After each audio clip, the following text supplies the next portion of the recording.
Coucou Lou. Bon, ma grande, j'ai voulu qu'on se fasse un petit enregistrement là aujourd'hui parce que tu m'as invité à une réunion là il y a 2 ou 3 jours de Corsair. Et tu sais que notre Corsair, c'est notre bébé et on est vraiment très impliqué dans cette société, dans ce qu'elle fait, dans ses actions. Et donc, du coup, moi, vraiment, ça me porte beaucoup. Là. Je suis écolo depuis très longtemps. Et, euh, et donc, du coup, j'ai vraiment réalisé des choses que tu disais déjà depuis quelque temps.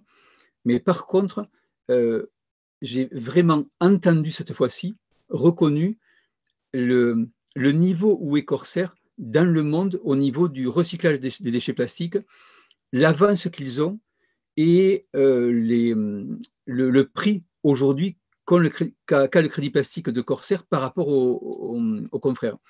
Donc, moi aujourd'hui, j'ai compris que notre prix du crédit plastique par rapport, puisque le crédit plastique, ça existe depuis déjà quelques temps, et surtout, on n'est pas les seuls à émettre du crédit plastique pour que les sociétés ou les particuliers deviennent neutres en plastique. Et du coup, vraiment, je suis tombé des nues, on est 10 fois moins cher aujourd'hui sans les bonus que la moyenne des autres crédits plastiques au monde. Exact. Donc j'aimerais bien que tu me dises un peu plus par rapport à ça, parce que j'ai, j'ai- Ouais. j'avais pas pigé cette info-là, c'est énorme. Alors, ce qui était super intéressant, c'est qu'en fait, là, il y a pas mal de collègues enfin, c'est surtout les Italiens, là, qui nous ont refait une étude de marché. Donc, ils sont allés regarder, il y a plusieurs crédits plastiques qui existent dans le monde. Et en fait, qu'est-ce que c'est le crédit plastique? C'est un service d'enlèvement des déchets plastiques, de recyclage des déchets plastiques. Donc, il y a un prix mondial, il y a une moyenne, en fait, suivant l'entreprise, c'est 1 € ou un peu plus d'1 € pour recycler, enlever 1 kilo de plastique de l'environnement. OK? Et du coup, en fait, c'est ça. C'est que en faisant la moyenne, là, ils ont regardé 5, 6 grosses entreprises qui font du recyclage plastique et qui créent du crédit plastique. Et en fait, la moyenne pour enlever 1 kilo de crédit plastique, c'est 1 €. En fait, c'est 86 centimes d'euros. 86 centimes d'euros avec la loi qu'on a chez Corsair qui est pour 1 kilo, on a 10 crédits plastiques. Ça nous fait 8,6 centimes d'euros le crédit plastique en moyenne mondiale. Nous, aujourd'hui, on est à 0,8 centimes d'euros, 10 fois moins cher, plus de 10 fois moins cher. Pourquoi? C'est ça qui est intéressant. C'était le pourquoi aussi. Tout Tout à simplement fait. une jeune entreprise et parce que jusqu'à présent, qu'est-ce que c'est qui a été plébiscité dans l'environnement et dans les solutions internationales? C'était le recyclage mécanique. Mais aujourd'hui, qu'est-ce qu'on a identifié? C'est qu'en fait, le recyclage mécanique, il est limité, il a un cycle de vie limité. Tu ne peux pas le répéter ad vitam aeternam, d'accord? Et en fait, aujourd'hui, le besoin, c'est quoi? C'est le recyclage chimique. Et c'est Ouais. exactement ce qu'on fait chez Corsair. Ça, c'est un truc sur lequel je voulais insister aussi. C'est pareil, tu donnes l'indication du WWF depuis longtemps, comme quoi c'est vraiment important de cet organisme-là qui édicte un peu ce qu'est le crédit plastique ou autre.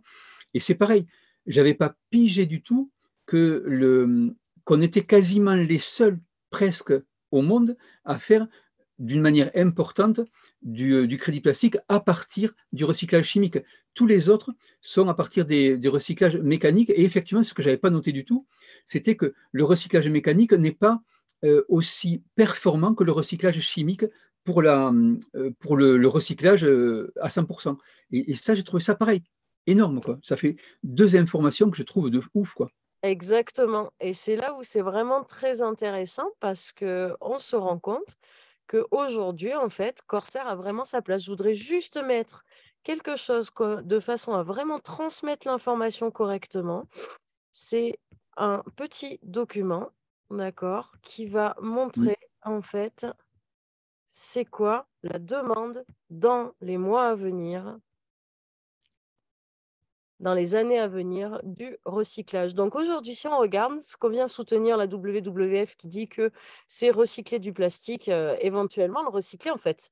Qu'est-ce que c'est le crédit plastique? C'est retirer du plastique de l'environnement pour éventuellement le Mm. recycler. Nous, on le recycle, c'est pas éventuel, c'est une réalité. Ouais. Ok. Et en fait, quand on regarde le recyclage mécanique, 2019, on a 21 millions de tonnes par an qui sont recyclées. En 2030, on voit que ça va multiplier par 4 et en 2040, multiplier par 6. Quand on regarde le recyclage chimique, en 2019, on avait 1,4 million. Ça a multiplié par 3 déjà pour 2030. Et en fait, on est à 2040 à 135 fois cette demande. C'est pas compliqué. L'autre jour, j'ai assisté à une réunion des acteurs du plastique sur le territoire français. Les subventions et les recherches sont axées pour toute solution de recyclage chimique. Il n'y avait pas écrit recyclage mécanique, hein.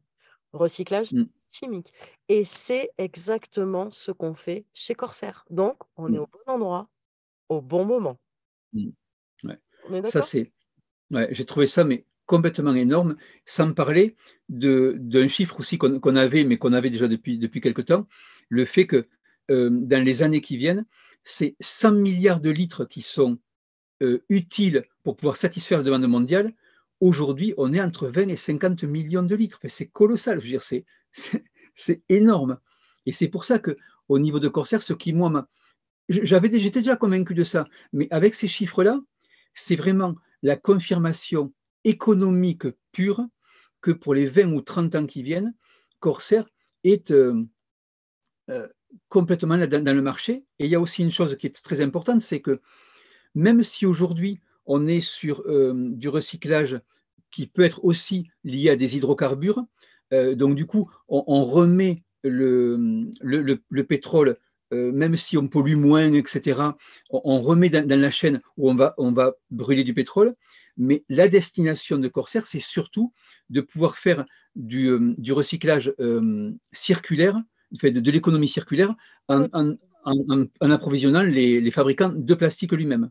Et là, on est dans l'économie circulaire complète. Exactement, c'est vraiment l'objectif de Corsair. C'est-à-dire qu'aujourd'hui, il y a une partie du carburant, du biocarburant avancé, c'est-à-dire de l'huile de pyrolyse qu'ils produisent, qui est raffinée et qui peut partir en tant que carburant.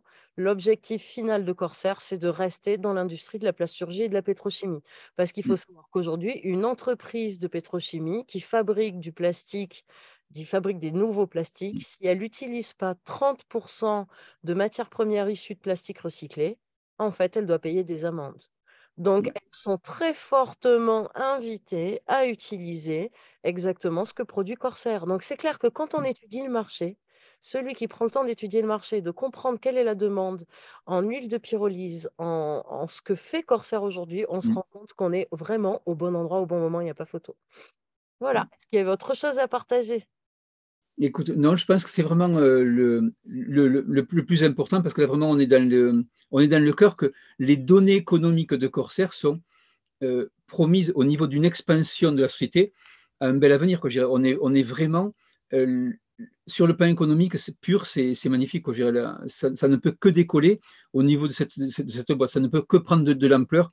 Moi, je connais bien les phénomènes boursiers et compagnie. La valorisation de la société va prendre beaucoup de valeur dans les prochaines années.